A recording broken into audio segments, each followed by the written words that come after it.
Mary had a little lamb. False. We believe that all men are created equal. To the magnificent mosaic that is America. From radio beacon to radio beacon. I have a dream today. Change has come to America. Keep the faith. This is going to be a disaster. Knock, knock. Who's there? It's a figment of your imagination. Randi Rhodes Show. Turn up your mind. Just be cool. It's going to work out. Well, I thought that people were jumping a little bit out of line. They were getting yippy, you know? They were getting a little bit yippy, a little bit afraid. Nothing's over yet, but we have a tremendous amount of spirit from other countries, including China. China wants to make a deal. A deal's going to be made with China. A deal's going to be made with every one of them. And there'll be fair deals. I just want fair. They will be fair deals for everybody. The big move wasn't what I did today. The big move was what I did on Liberation Day. You have to have flexibility. And the White House is telling China and the media they should have read The Art of the Deal. This was his strategy all along, and that, you know, you might even say that he goaded China into a bad position. They responded. They have shown themselves to the world to be the bad actors, and we are willing to cooperate with our allies and with our trading partners who did not retaliate. Many of you in the media clearly missed the art of the deal. You clearly failed to see what President Trump is doing here. You tried to say that the rest of the world would be moved closer to China when in fact we've seen the opposite effect. The entire world is calling the United States of America, not China.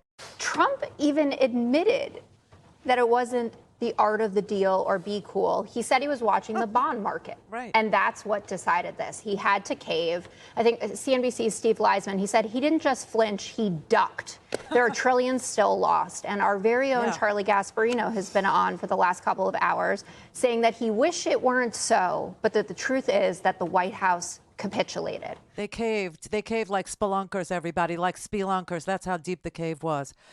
This is ridiculous, the art of the deal. This is ridiculous. So what are you saying? He set the world on fire so that he could run in and put the fire out and be the hero? Because the art of the deal is start with something completely absurd. Well, this is our lives, for God's sake. I mean, this is America trying to put food on the table, and the average price for eggs is still $6. This is not anything anybody voted for. Did anybody read the art of the deal and say, "Oh, that's what I want. I want something absurd being suggested to build my own version of leverage when I have none, and then I'm going to negotiate." And you know what? Here's the thing. This is what you have to understand and remember throughout all of this, because you're going to run into people that watch not the Jessica Tarlov portion of the Fox News broadcasts. No, but they're going to watch the Jesse Waters. They're going to watch the Greg. Why would you watch Greg Gutfeld if you weren't forced to? I've never understood that. Why would anybody watch that without being mandated or forced, or like in a Salvadoran prison with the only thing on the TV? Oh, that's right. They don't have TV. It's Salvadoran prison. And Donald Trump wants to send Americans there. Woohoo. It's a great day for democracy. But Charlie Gasparino, who is their economics dude, it is their guy. You know, they got a couple. They got Stuart Varney. They've got Maria Bartiromo, who's on Fox Business. Okay, what's his face that I used to be on with every Tuesday? He died. Lou Dobbs. He's dead. And so now Charlie Gasparino. And Charlie Gasparino's like, listen, I love my country. I want my president to do well, but I just can't tell you that this was the art of the deal. I want to tell you right now that Donald Trump outsmarted the world. Trust me. I'm an American. I support my president. But that's not really what happened here, from what I understand. And I know I'll get pushback, but here's what it is. First off, we should point out that one of the good things about this is that Scott Bessent is finally in the White House. Oh, God. He's finally leading this. I mean, up until a couple of days ago, it was Lutnick, it was Peter Navarro, the Commerce Secretary, the Trade Advisor, very much hawks. Now it's Scott Bessent, who believes in cutting deals as opposed to, just just putting these tariffs out there and let's be a mercantilistic economy. That's number one. But number two, let's recall what happened overnight. Okay. And from what I understand, and I'm getting this from people that are talking to the White House, What happened in the bond market overnight, the spike in yields on the 30-year and the 10-year bond, which showed that people were dumping our bonds. And who were those people dumping our bonds? Japan, the biggest holder of bonds, was selling bonds. That's what I'm getting from some very big money managers. Okay, what are bonds? Bonds are treasury bonds. Bonds are our debt. Our debt. And countries like Japan, who Donald Trump said they're going to come to the table, they're dying to talk to me, they want to make a deal. China, too, they also are a large holder of our debt, treasury bonds. They were dumping them. They could destroy us. He thinks he created some niche or leverage or whatever. No, he didn't create jack. What he was looking at when the bond market was tanking, and for those of you who watch, like Stephanie Ruhle, who's a really good business person, okay, she used to work at Deutsche Bank, okay, she is a really good person to listen to on what is going on with the stock market and our economy and what's going to actually give first. She said watch the bond market about, I guess 2 weeks ago or a week, whenever this started, when was Liberation Day, everybody? When was it? So it seems like forever. It seems like a lifetime ago. But she said the bond market's not going to put up with this crap. There is no way. He's putting tariffs on countries where we have zero tariffs. Australia, zero tariffs. And he put a 25% tariff on Australia. Those little islands with the penguins? How we all laugh. Those are Australian islands, okay? The man is delusional, and he really needs everybody to always be paying attention to him. To him. It's all about him. Now, what's really freaky is that the bond market, the people who own our debt, who buy our debt, Japan, China, other nations, started dumping our debt, and that would have caused a Great Depression. Why? Because the cost of money would have gone through the roof. The cost of borrowing, that's what treasuries are. They're the result of holding debt. And if they would have sold that, the cost of money for us to borrow, because we would have no one holding our debt, nobody participating in our debt, nobody saying, you're worth it, I'll hold your debt, your word is good, we trust you. We trust you, like your bank trusts you because you've produced collateral, or your bank trusts you because you show that you make a certain amount of money. Same thing with the countries that buy our debt. We have proven ourselves to be reliable credit risk, a reliable partner. The trust that he destroyed in a week is legion. It's legend.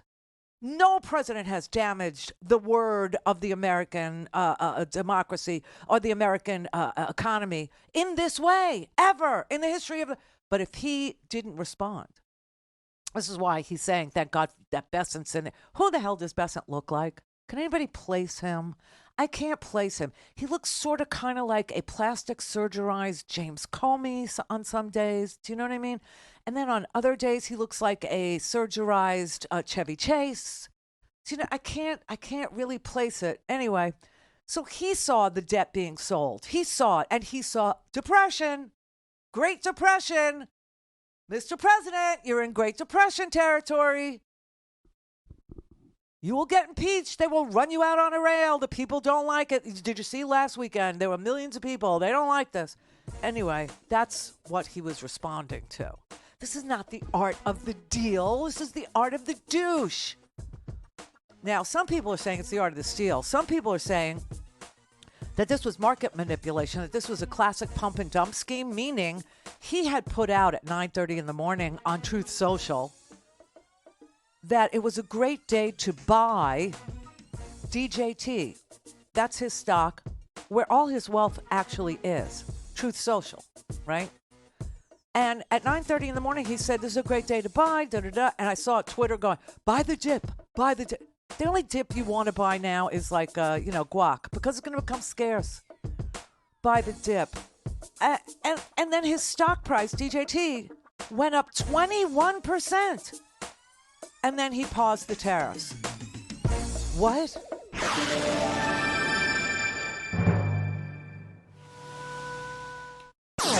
All things Randi at RandiRhodes.com. Go for launch. Speaking truth to power, The Randi Rhodes Show. if you have a mass sale of bonds, that means people are losing confidence in the U.S. economy, on the ability to do deals with us.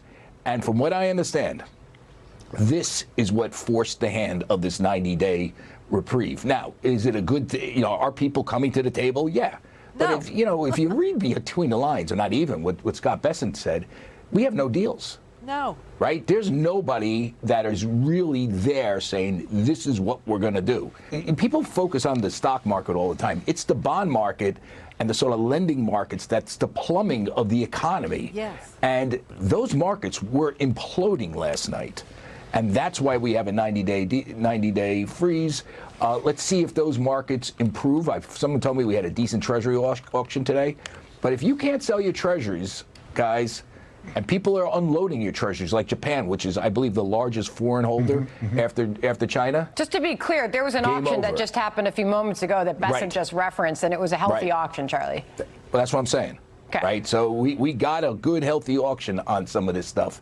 But be real clear, there were problems in the plumbings of the market. Yeah. And from what I understand, and I'm talking to sophisticated, I'm not talking to some guy at, trading off his Robinhood account. I'm talking to major hedge fund players who deal with the White House, who deal with Bessent. And Bessent knows this. He told the president this. Yeah. We have a real problem with plumbing. And if we have a problem with plumbing, it's game over. It would be game over. Truly, if nobody wanted to buy our debt, it is game over for the United States of America. And that is what he was reacting to. And you know that's what he's reacting to, because the people that are saying, oh, this was brilliant, this was the art of the deal. Here's my question for you, loser. Here's my question. What did he get? What did the deal maker get? What did his negotiation produce for you, for us, for our country? What did he get? What did he extract from any other country where he took the tariffs off or paused them for 90 days? What did he get? He got nothing. He keeps telling you everybody's clamoring to make a deal. Everybody's dying to make a deal. They're dying to talk to me. They're calling 75 countries, calling me up. Let's make a deal. He got nothing, and he withdrew. He got off the playing field, okay, and put a 90-day pause in like a marker where his player ought to be. You know, him and Elon, they suck at these games. They're terrible at it. He folded without extracting any concession from any country, anywhere, including the Penguins. I mean, it's just so obvious, and people can't think it through. They're like, they're calling me an idiot. They're going, you're such an idiot. You don't understand. You should buy the dip. I'm like, the only dip I want to buy is guacamole. It's like Karen. They were playing canasta. I got to tell you this. I really want to learn how to play canasta. And you know what else I really want to learn? I want to learn how to knit and maybe embroider and bead. Yes, I've been thinking about this. The stress of Donald Trump and a second term, the stress of it all. And I did tell you, this isn't going to be a long term. It isn't. And everybody say, well, why do you say that? And I said, I can't explain it. I can't. Now you see what I'm saying. He's going to get himself nice and impeached. Okay. He is. And his own party is going to do it. Yeah. Because he's a lunatic. Now, everybody is questioning whether or not this is just the result of a dim-witted, lunatic narcissist where everything has to be about him, and he's on the top of the tank there, like James Cagney or Edward G. Robinson in White Heat, Look at me now, mama, look at me now, like that kind of a weird narcissist. Is this just a moron causing chaos, or was he manipulating the market for the benefit of some billionaires who were clued in and in the know about when to buy low? Well, here's my answer to that. Could be both. Why can't it? Of course it could. You think he gives a damn about us? No. He's putting together a mafia world. Do you know what I'm saying? He's putting together a global criminal enterprise. He will not be in charge of it, okay?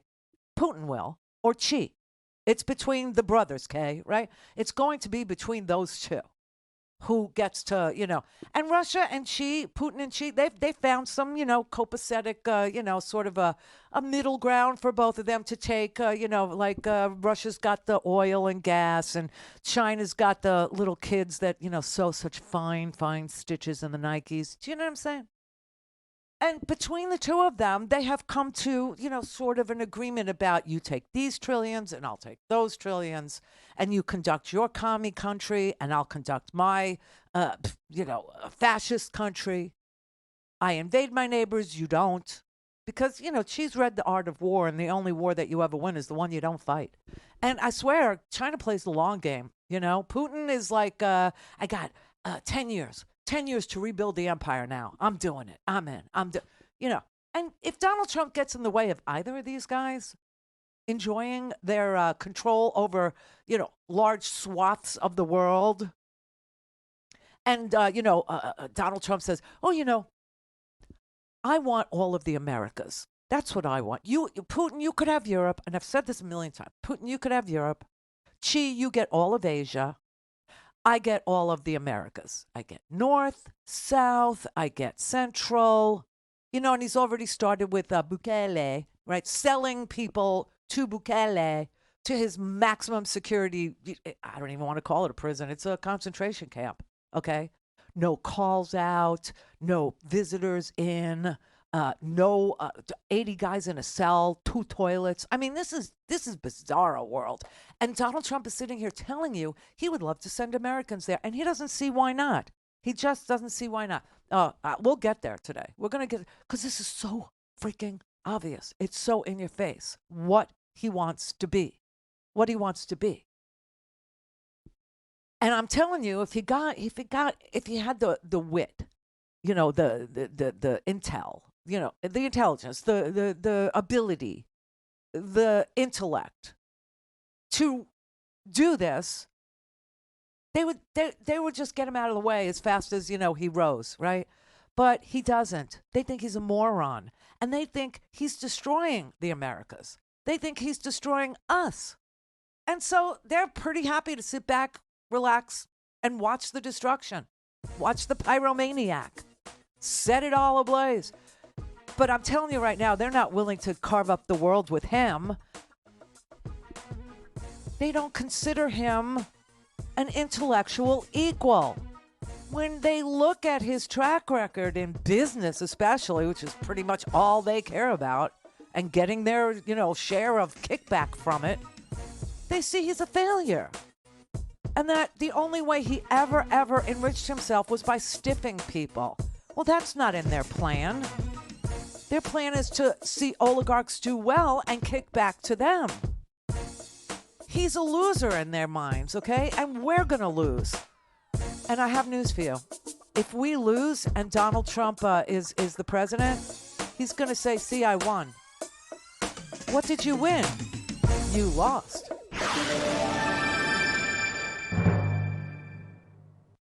Call in, connect. To speak to Randi, call 561-270-3844. 561-270-3844. Let me clarify something here. This is a long way from fully backing off. The way we calculate tariffs is immensely complicated, so let me just simplify it for you. Roughly speaking, we used to have tariffs of about 1% to 2% on average in the United States. Last Wednesday, Trump imposed a set of tariffs that raised that level to about 32%. Huh. Today's cut, I was just in a group chat with a bunch of economists, and they tell me it'll only reduce the tariff rate from about 32% on average to 25%. So about a quarter of the problem here has gone away. But this still leaves the United States as the most tariff-heavy industrialized country in the world, and it's not even close. Huh. We have tariffs now on average that are 10 times higher than those that the European Union has historically levied on others. So, look, here's why he's achieved nothing. The reality is, in January of 2025, tariffs were low, 1 or 2%, in just about every country around the world. Right. Trump jacked ours up. He's going to pull ours back down. He's going to make deals, but we saw this act in the first Trump administration. He tore up NAFTA. He basically just sticky taped it back together and gave it a new name, the USMCA, and we all ended up back where we were to start with. That's where I think we're heading. Yeah, that's exactly what he does. He tries to pretend that he's solving some problem that he made and then takes credit for solving the problem we didn't have until he made it. It's like his technique, his tactic. It's what he does. And it's just so scary because the whiplash that everybody's going through right now, it's just so stressful. Really, it truly is just grotesque. I mean, today he raised the tariff on China because China, he started this, okay? He went after China and he put blanket tariffs on everything coming out of China. I mean, these are not targeted tariffs. These are not tariffs with some explanation. These are not tariffs that are looking to stop dumping. These are not tariffs that, I mean, if he was trying to bring, iPhone manufacturing home, this ain't the way to do it. Truly. What you would want to do, believe it or not, is build the factory first. You would want to incentivize Apple to build the factory first. You understand?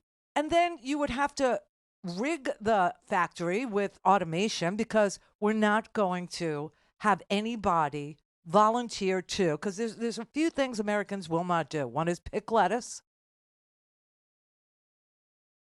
And the other is put little screws into iPhones, like Witkoff said we would love to do. We're not doing that. And they're going to pay $7.25.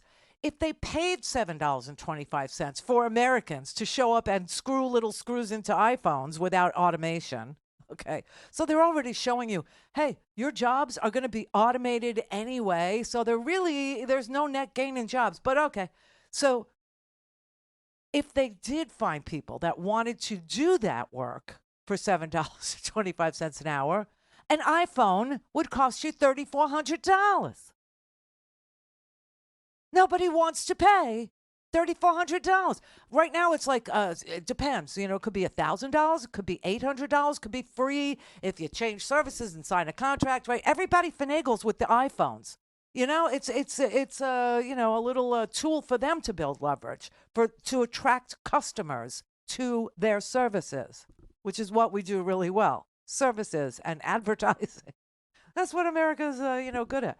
But honestly, if he wanted to bring back a manufacturing economy, if we wanted to go back into the dark ages again, and we wanted to, sew our own clothes, sew our own T-shirts, a T-shirt would end up costing about $40, $50. Okay, and that's not for Lululemon. Okay, that's like a brand that lounging ladies who lunch wouldn't know a thing about.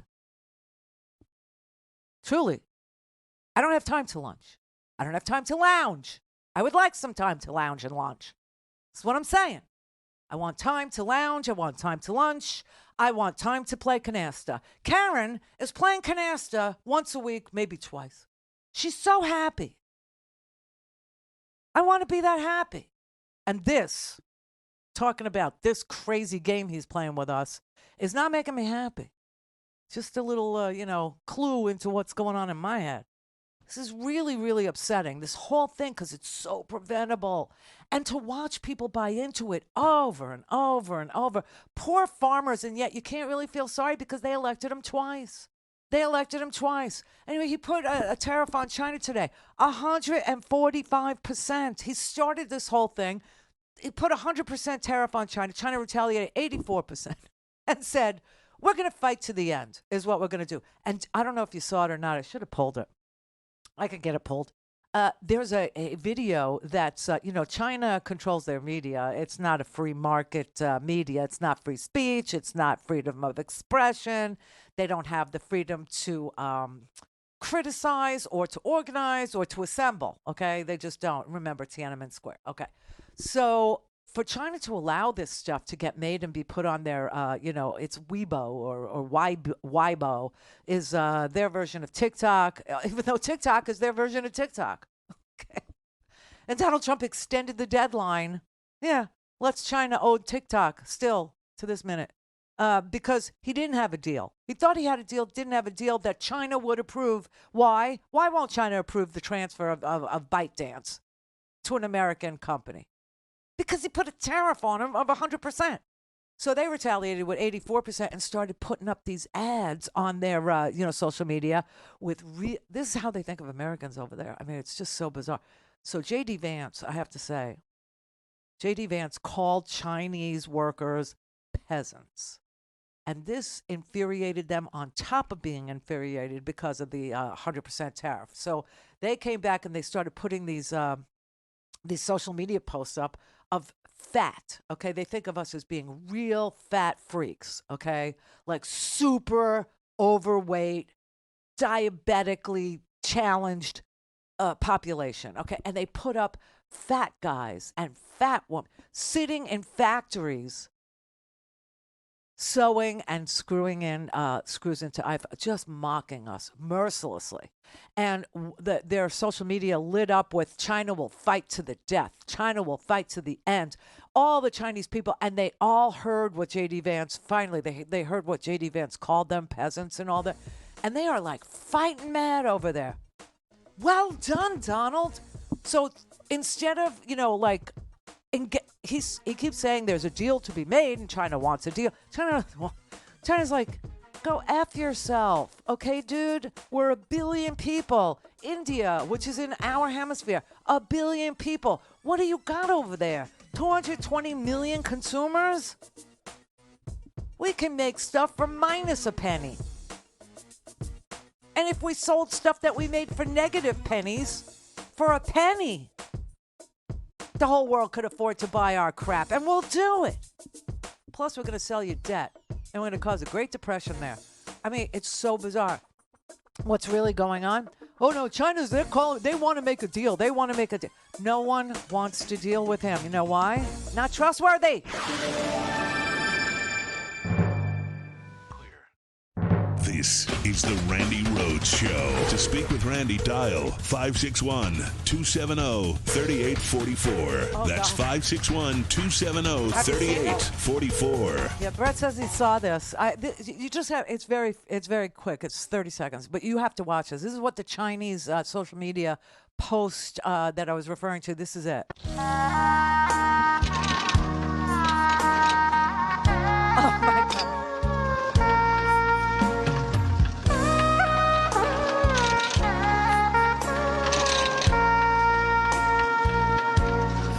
God.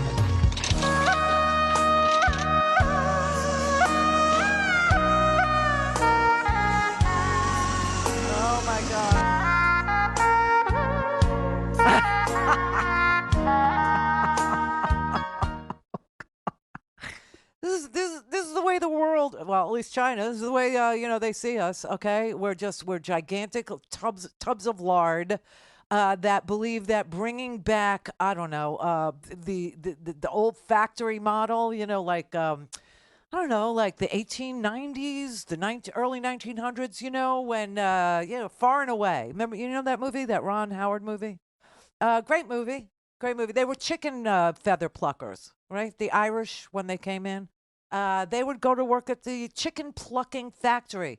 Now, we have meat packing plants, and this is where our immigrants go now. But Donald Trump is literally saying that Americans want these jobs. And I know, and if we're not being politically correct, if we're just saying what it is, Americans will never do that job. They will never sit in front of a sewing machine and make baby clothes. They will never screw little screws into iPhones. They will not show up for these jobs. And you know it, and I know it, and the whole freaking world knows it. And that's why they're mocking Donald Trump with this whole ridiculous notion of tariffs. Now, I just need to explain to you real quick. The that trade deficits are not bad. When Donald Trump, listen, I'm up against it at the hair salon, okay? You know that.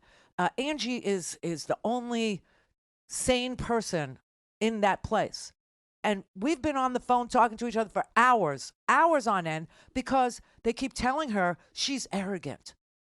And that Donald Trump, I swear to God, has raised and brought into this country $6 trillion through tariffs because they watch Fox News. They don't know what they're talking about, but they repeat the talking points that are spewed at Fox News to her. And she actually reads. She actually knows what's going on. She actually understands that he's made no deals with any country, not a nickel, and that tariffs are taxes paid by you. Paid by you. You don't believe me? You know what? Go to Temu now. You know I love freaking Temu, okay? I'm a fan of the crap that they make. I love the crap. It's the American way to love crap. Am I going to wear crap to Brett's wedding? No. All the money I save because I buy crap will be spent on a designer dress so I can look nice for Brett's wedding, which is not this weekend, but next week. One more after that. One more after that? Yeah, one more after that. Are you sure? Yeah, yeah. Okay. Wear what you like. Oh, no, I already have the dress. I have the dress. I'm very excited about the dress. But the shoes did come from Temu, I have to say, because I'm only going to wear them once. And, like, who the hell cares? But honestly, this is craziness. This is madness. Okay, so here's how he's insinuating, Donald Trump is, to America and Americans, that a trade deficit is somehow money missing from the bank that should be there. And that is not what a trade deficit is. So I told Angie, I said, you know what? You got to tell the girls that you have a trade deficit with me. And she's like, what do you mean? I go, well, I come in, you blow out my hair, you wash and blow out my hair, and I pay you. And everybody walks away from that trade happy. But you have a trade deficit. I have a trade deficit with you because you don't buy anything from me. I buy the shampoo and the blow out from you, but you don't buy anything from me because I don't have anything that you would buy. So we're running a trade deficit. Doesn't mean money's missing from the bank. It means I traded with you and we both walked away happy. Donald Trump keeps insinuating to these poor girls that there's somehow money missing from the bank. And he keeps on telling them over and over again that he raised $6 trillion. It's now $6 trillion in our treasury ready to be deployed on tax breaks for them. I swear to God, this is the crazy that goes on that Fox News channel. And this is what people in this country actually believe is happening, that Donald Trump is making these great deals and that he's putting all this money into the treasury that you don't feel that you've not paid, that companies, okay, have paid and haven't passed on to you and never would. And that this $6 trillion is sitting there now waiting to be deployed in tax cuts. Well, I got news for you. There really are tax cuts coming. And they're going to be for the wealthy. And we've already priced them out, and we've told them to you. So $5 trillion is the cost of just renewing the 2017 Trump tax cuts that were $2 trillion 10 years ago. It's now $5 trillion. And then he wants to add on to it $1.7 trillion by saying you don't have to pay tax on Social Security and you don't have to pay tax on tips. That part I like. Okay. I'm not so thrilled about, a $7 trillion tax bill. Now, I will tell you that the Senate actually is looking to cut to pay for this, for real, because there isn't $6 trillion in the Treasury waiting to be deployed on tax cuts. But the Senate is willing to cut Medicaid. You could say goodbye to Medicaid. Truly, just say goodbye to it. I hope you don't need rehab. I hope your kids don't have any disabilities. I hope you're not disabled and relying on Medicaid. And I hope your mom or you or your brother's, uncle's, cousin's mother isn't in some sort of a assisted living or a memory care facility where Medicaid is paying the bill. Because it's going away. It is. But they also want to go after Social Security and Medicare. Why do I know this? Because the House yesterday was going to vote on the Senate bill. And the Freedom Crackers didn't want to see these cuts because the Freedom Crackers come from, red states where they'll kill them if their benefits dry up, if the check doesn't come, okay? And now you've got John Thune in the Senate telling the House, don't worry, the cuts will be even deeper. And also the fiscal conservatives, I think I got this backwards. I think I did. I think the Senate bill doesn't have the cuts, and the House bill, they want the cuts to Medicaid and Medicare and Social Security. And they wouldn't sign off on the bill unless it had those things in it. Meanwhile, the Senate, John Thune, who's the Senate Majority Leader now, is telling the House, don't worry, take my word for it. We will cut $1.7 trillion in entitlements. We will do it. And so today, they reintroduced that Senate bill without those cuts. I hope this is a game and they get played, but without those cuts. And the House said, okay, we have John Thune's word that he's going to go pare back Medicaid. He's going to go pare back Social Security. He's going to pare back, Medicare. Now, we know they're after Social Security. And how do we know that? We know that because that is a place where Donald Trump allowed for Elon Musk to fire so many people that people are literally lined up. Swear to God, Glendale, Arizona is where I saw the first story like this.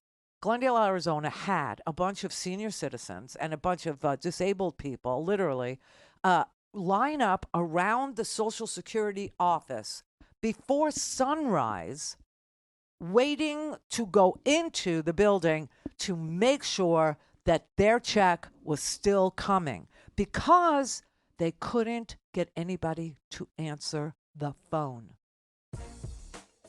And they are so scared that they're going to lose their benefits, and nobody's answering the phone.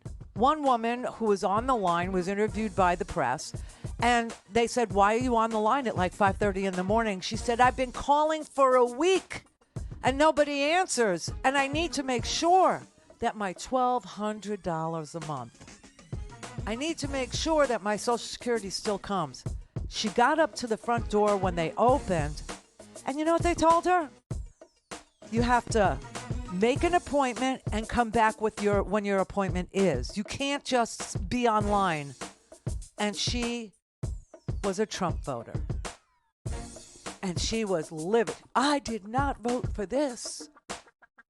Oh, honey. Yes, you did. You sure did.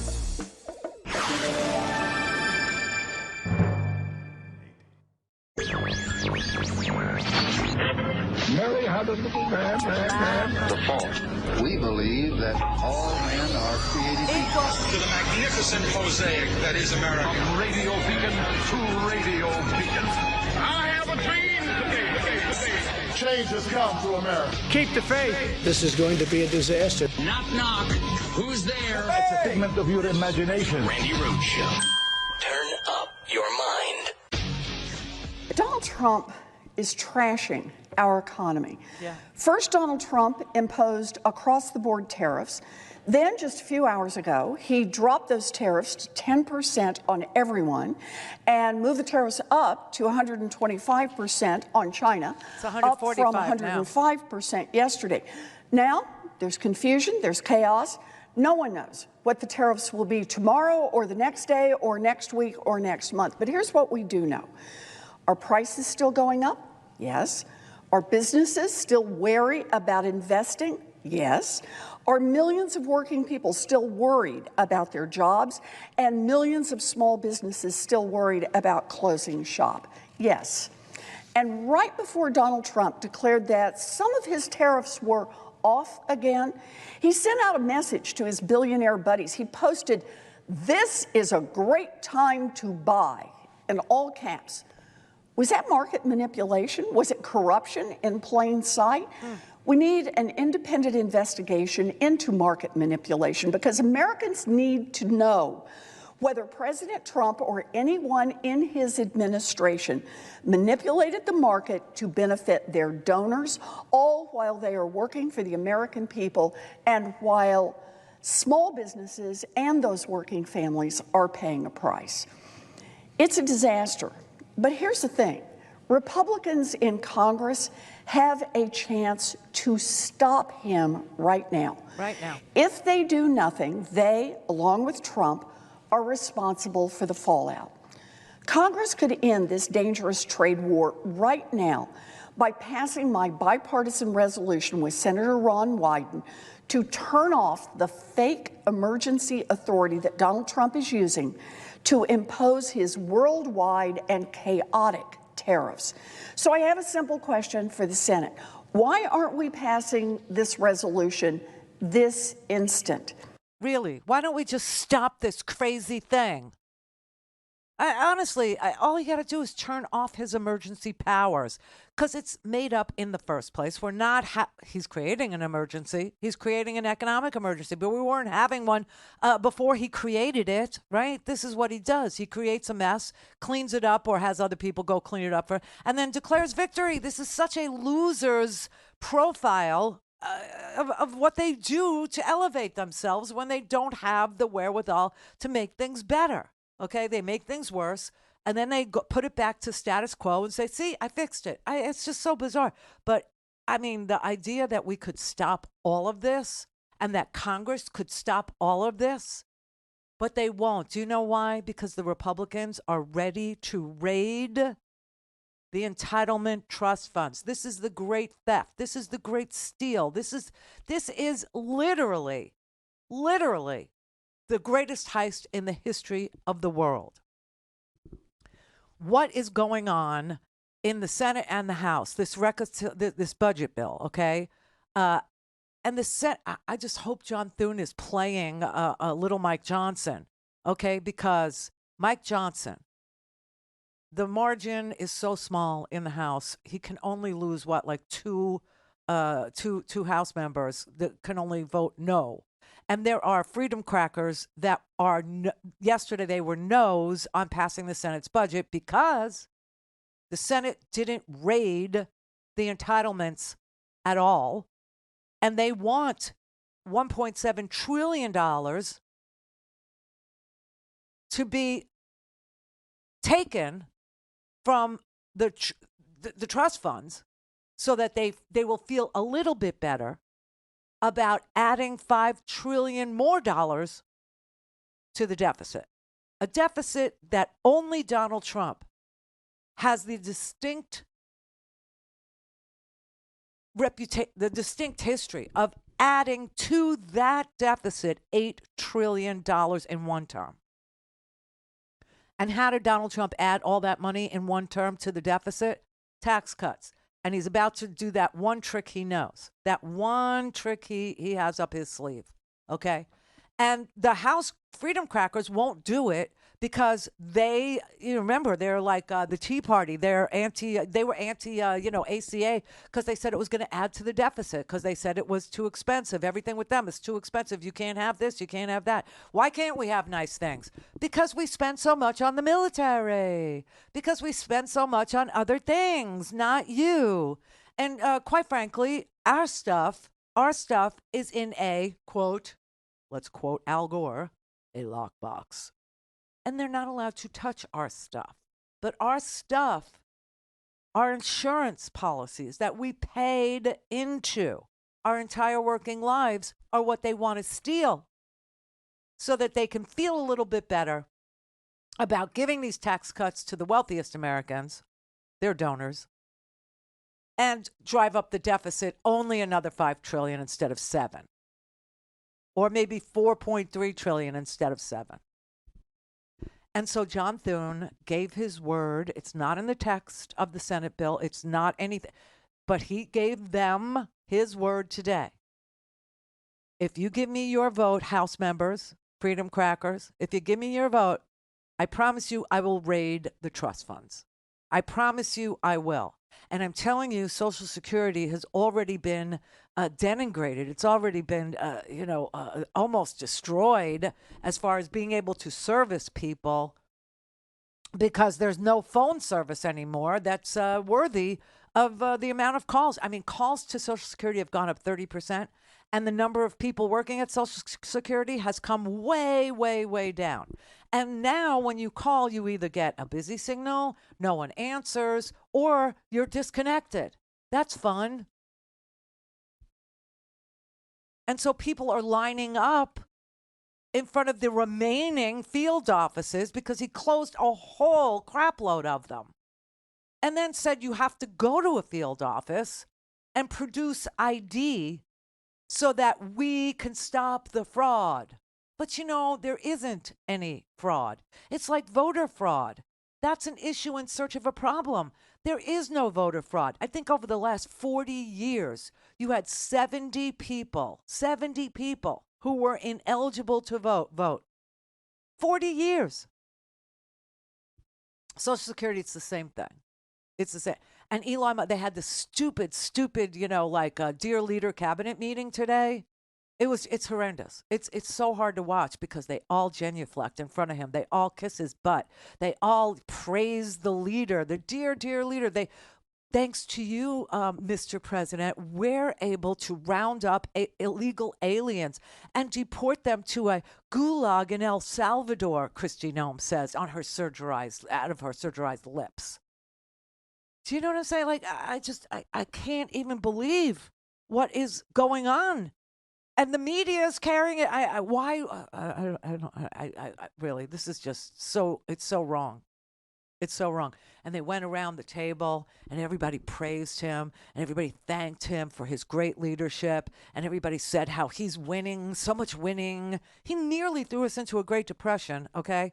I think if like a few people in the cabinet didn't say, sir, as he likes to be called, you're going to cause a Great Depression. The bond market's tanking. I think you know a little something about that, don't you? If not, sit down, relax, and let us tell you. You don't want to cause a depression. Maybe a recession, yes, but a depression, no. And he's like, well, don't I want to do that? No, because if you cause a depression, interest rates are going to go through the roof. You want to lower interest rates. This has the opposite effect. So please don't do it. Please. Okay. So he gives a 90-day pause, right? A 90-day pause. What's he going to say at the end of the 90 days? Okay, you found out the soft white underbelly of the United States of America is our bond market, our debt. So go ahead and dump our debt in 90 days. How does that work? It doesn't. Randy at RandyRhodes.com. Go for launch. Speaking truth to power, the Randi Rhodes Show. Yeah, we're doing really great with all these, personnel cuts and the cutbacks on, the Secretary of Transportation, the FAA, this kind of thing. So a helicopter has just crashed into the Hudson River in New York. And earlier today, and I didn't bring it up because, this happens all the time now, a plane that was landing at Ronald Reagan Airport in Washington, D.C., it clipped the runway with its wing again at landing. Get used to it, everybody. Get used to it. This is the environment in which we have to travel now. Did you see? I didn't even do this story, but I had it about a week ago. I don't know. Everything feels like forever now, right? There was a fight in the tower at Reagan International between the air traffic controllers. And that's going on because of stress. And one of they both had to go. But one of them actually, I think decked the other one, punched him, douched him. And they said, okay, that's it. You got to go. You got to leave. I mean, this is so crazy, turning us into like a third world country. And which third world country would it be? I'm going to guess Chile. Why did I pick Chile? Well, because back in the day, when the Republicans were trying to prove that you could steal the Social Security. Chile used to have a Social Security program. They used to have Social Security insurance for people retiring in Chile. And when we decided that we, as Americans, were going to impart or force our economic policies on Chile by force, meaning Pinochet, a dictator, would be installed. And then he would carry out the Milton Friedman Chicago economics boys' vision for stealing the Social Security Trust Fund from the population and seeing if it could work. And they did this in Chile. And people literally just were shoved into abject poverty. I don't think people have ever really recovered from it, but, they and that's what they're doing now here. This is the shock doctrine. You understand? That's what this is. And this is a warped supply side view of extreme economics that forces people to pay exorbitant taxes to get ordinary things and withholds benefits that they've earned in service of tax cuts to the wealthy and the big trickle down that never happens. And that's where we are. And I don't see it, ending anytime soon. I will say, in 90 days, when the bill becomes due, Donald Trump, what did he do? He threatened the world with do you know where the tariff ideas came from? Do you have any idea? Oh, okay. So I'll play the short version of it. This is Aaron Burnett's version of what who gave Donald Trump the idea that tariffs could work. And I'll just say what I've always said. I don't want economic advice from a man over 70 who I've seen in swim trunks. Okay? But that's where we are. Peter Navarro. So the fear and chaos on Wall Street and among investors and CEOs around the world causing a break, actually, on Trump's own team. Elon Musk, turns out, does run companies and is an executive and doesn't like tariffs.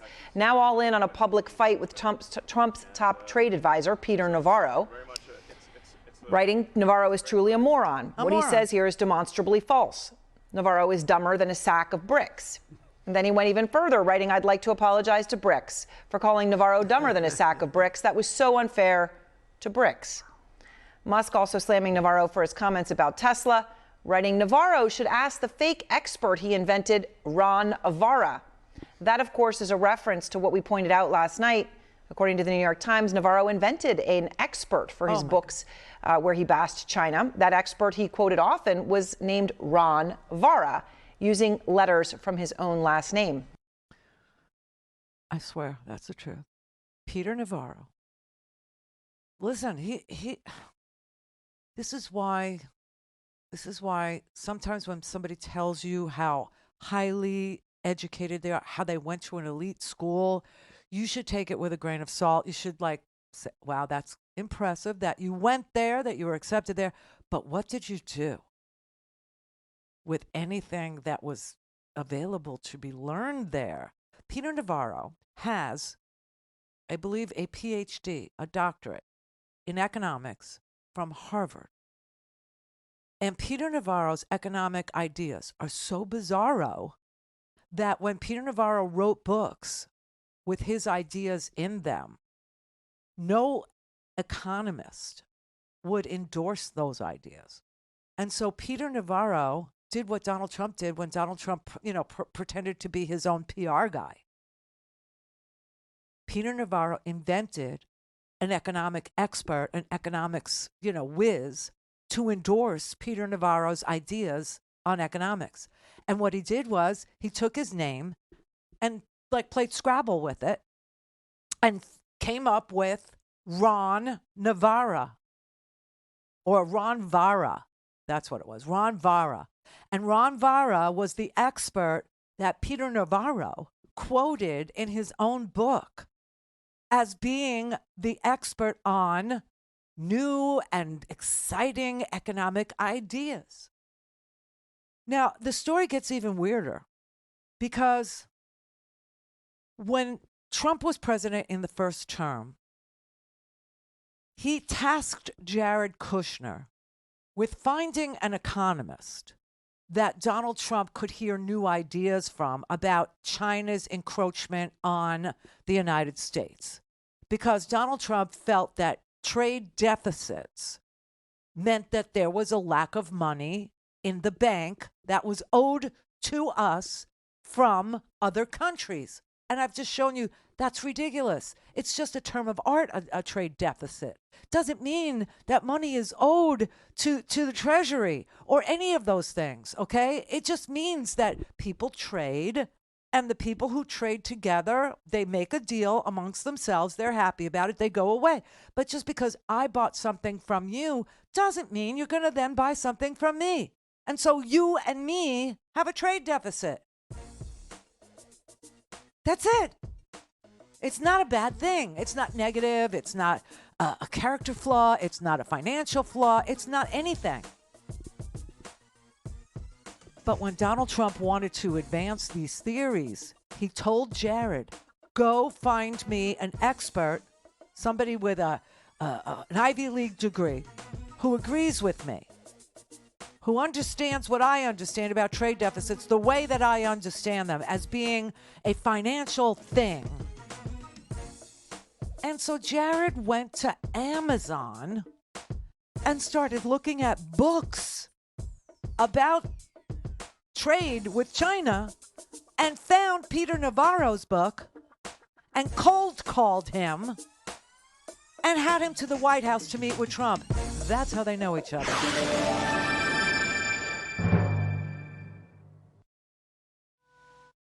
Call in, connect. To speak to Randi, call 561-270-3844. 561-270-3844. All right, Larry in Lake Elsinore.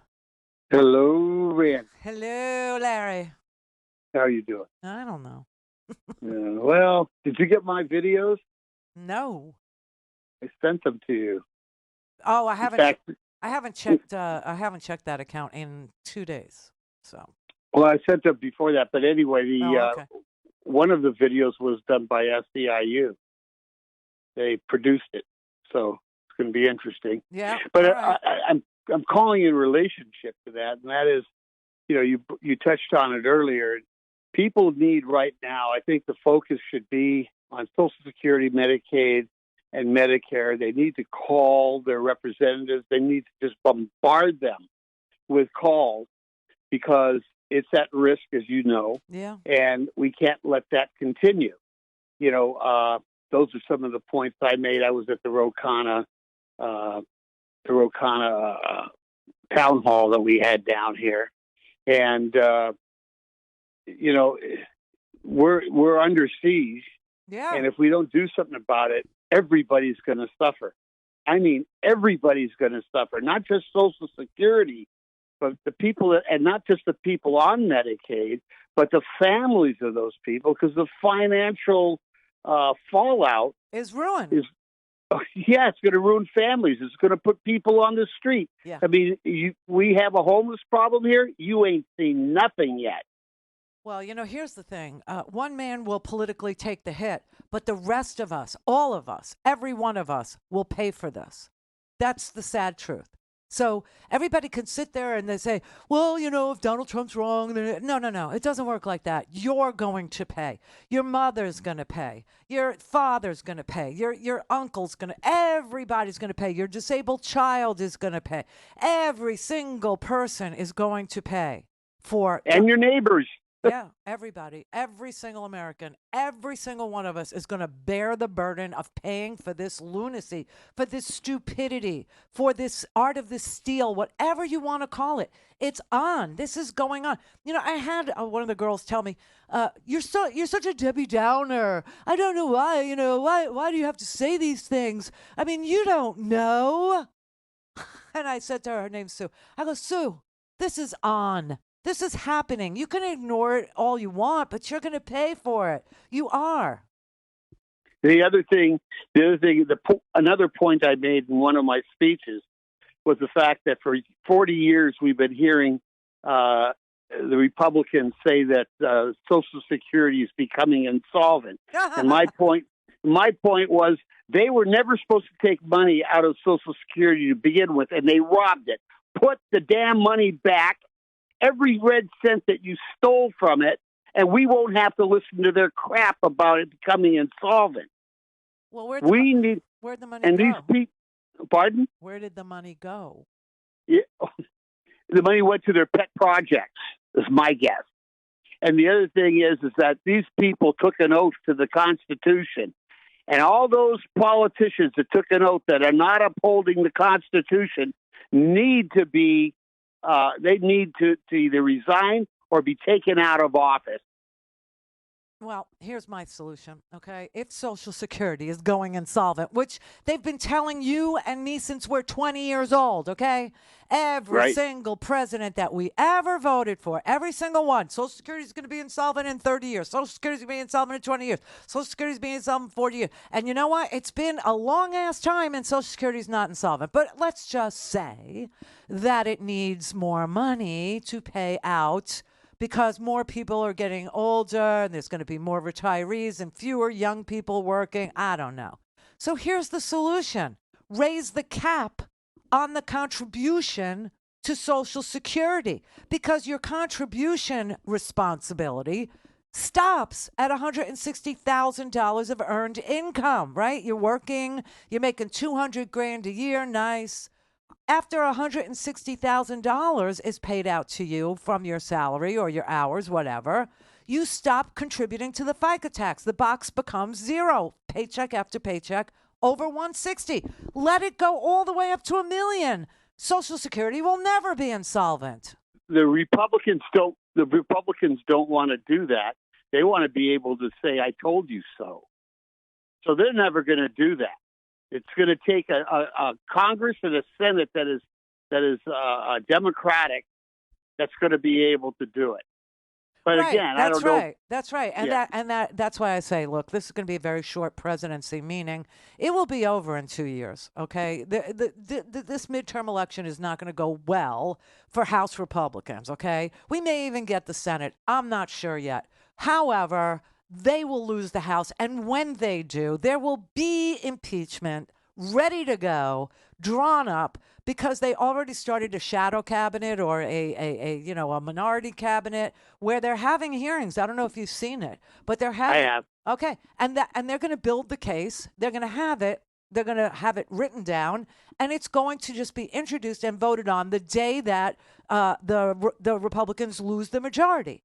And the Judiciary Committee will be in the hands of the Democrats because you get all the committees when you have the majority.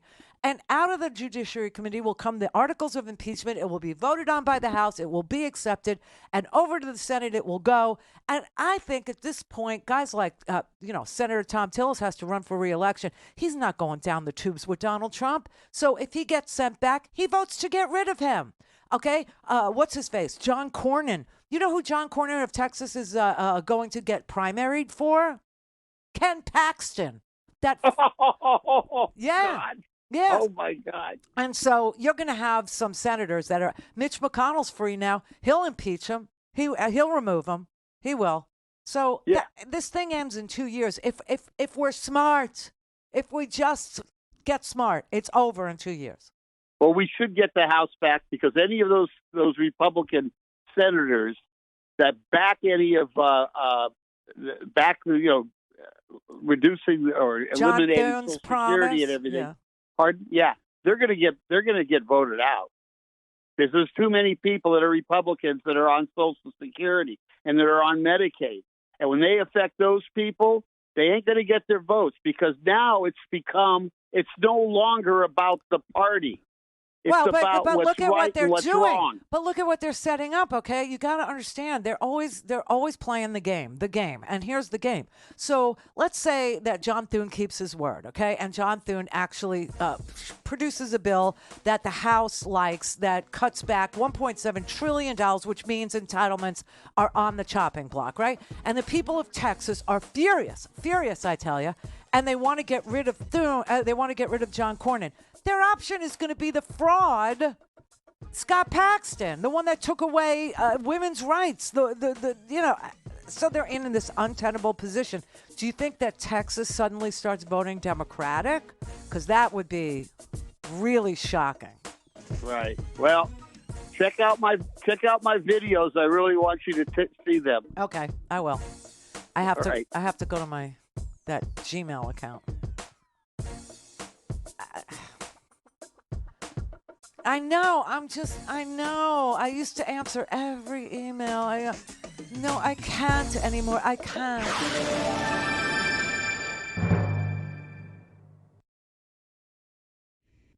This is the Randi Rhodes Show. To speak with Randi, dial 561-270-3844. That's 561-270-3844. How do you know that they are going after Social Security? Okay, this is how. The work of Doge is not even close to done. The work of Elon is not even close to done. You look at all of the fraudulent grants that they found. You look at people who are 150 years old, who are fraudulently collecting Social Security payments. You see our Social Security system, 40% of the people who are calling in are actually committing fraud. That means the 60% who need their Social Security checks are waiting in line. Doge has got a lot of work to do. And yeah, that work's going to continue after Elon leaves. But fundamentally, Elon is going to remain a friend and an advisor of both me and the president, and he's done a lot of good things. Oh, my God. So if you were in line in California, if you were in line in Glendale, if you were in line anywhere in the United States, because you called Social Security to make sure that your benefits were going to arrive on time this month or last month, and you didn't get an answer, or you got disconnected when you called, or the phone just rang off the hook and nobody picked up, or you got a busy signal. Okay. And so you decided you were going to get on a bus. This is what's happening in California. People are getting on buses because they close so many field offices. Okay. This is exactly what Donald Trump does. He creates a catch-22. So he did it with Social Security, closed field offices, and then said, you have to show up at a field office to prove that you're a U.S. citizen and eligible for Social Security, or you're not going to get your check. Well, when people went to the Social Security office, it wasn't there anymore. It wasn't there. So they called. They went home and they called Social Security. Nobody answered. Or they got a busy signal. Or they got disconnected. Or somebody picked up and hung up. And so they got online. They took buses and went to the nearest one, which was like a long-ass bus ride away. And they stood online before sunrise, waiting for the office to open up. And when they got there to the front, they said, come back when you have an appointment. That's the catch-22. This is what he's setting everybody up to do. And now you got JD saying if you called or if you showed up, you were committing fraud. What? Yes. Yes, you were committing fraud. You're not eligible for Social Security if you don't get your check. What? And this is the same thing Donald Trump did with you have to return to work for the government employees. Check this out. It's the same exact MO. It's the same scenario. It's the same caper. It's the same scam. Okay, he told everybody from the Department of Homeland Security to CDC to FDA, whatever, if you work remotely, if you work from home, you have to now go to the office. Go to the office and work there or you're fired. You're fired. You're fired. So people went back to the office. Guess what? Not enough chairs in the office for people to be seated. No internet. So they couldn't connect. People at the CDC, the ones who worked in labs, in laboratory environments, they have to be what they call on campus. At the hospital in Bethesda, they have to be on campus.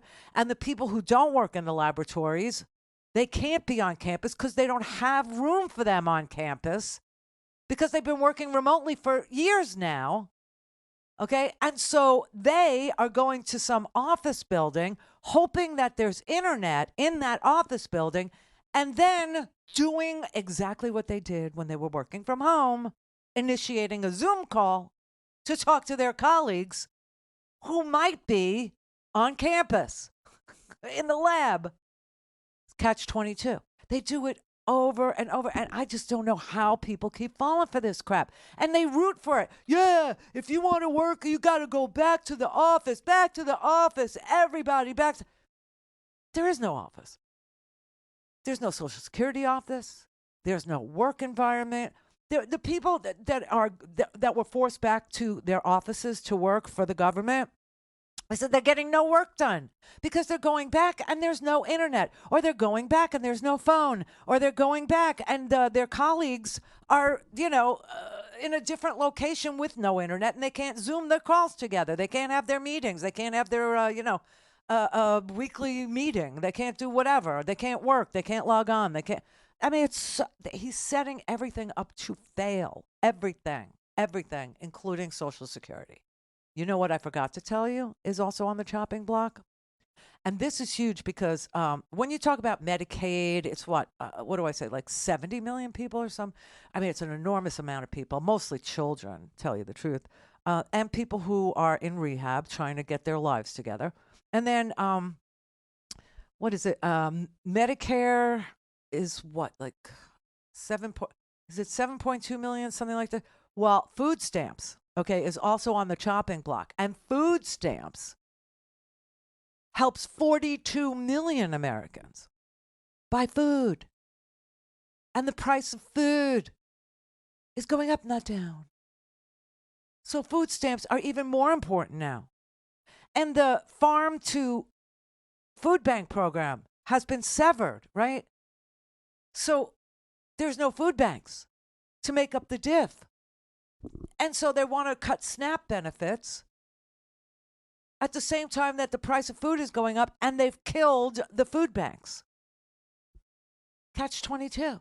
Keep doing it to us. Every way they can think of, they keep doing it. Keep doing it. And everybody falls for it. I swear to God, I don't know how they keep buying the same con, and it's the same one over and over. It's just a retread of the last one. You know, it's funny because when in 2017, when Donald Trump did the tax cut, okay, everybody was really happy, and they thought, so now let's get rid of the ACA, which, supports another 40 million people in their health insurance payments, right?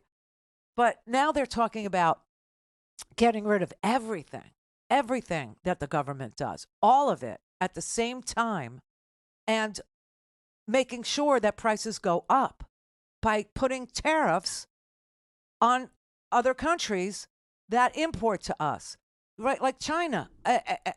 Listen, if you wanted to do a targeted tariff, if you wanted to thoughtfully deploy a tariff, that's one thing. But I will tell you what Trump's experience, what our experience was with Donald Trump, in case you forgot. Obviously, the farmers know what it is, but I'm going to tell you another one. Do you remember when Donald Trump decided he was going to target steel, foreign steel? That's probably a decent place to look if you wanted to have a tariff regime to increase the price of U.S. steel, okay? But he did it so stupidly and without any thought whatsoever that what ended up happening was we lost 75,000 steel jobs, or 7,500. Here, let me play this because the actual number is in this clip, because it's a fact check that happened when Scott Jennings was arguing with Richard Quest. Okay, I don't know which one it is though. That's my problem.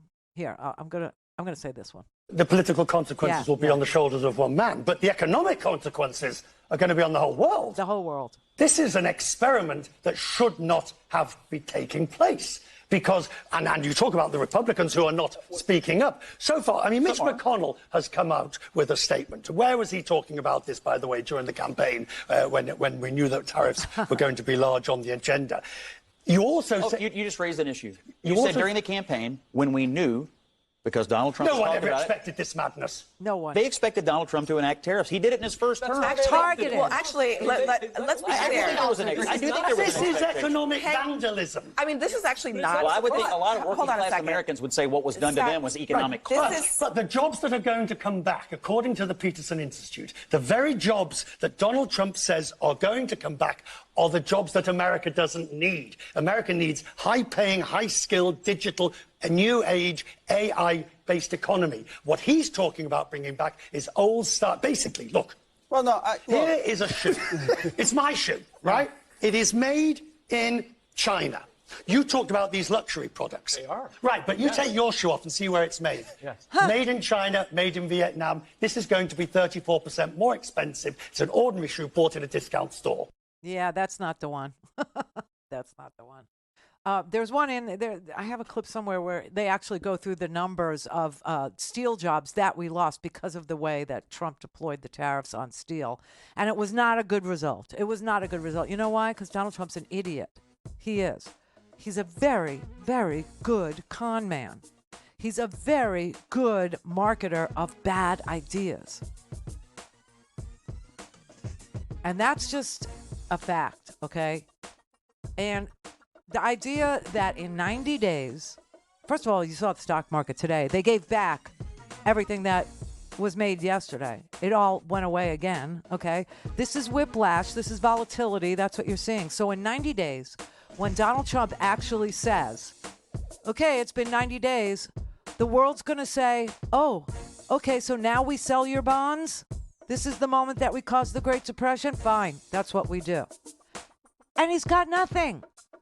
But we're going to go through some stuff for the next 90 days. Terrible.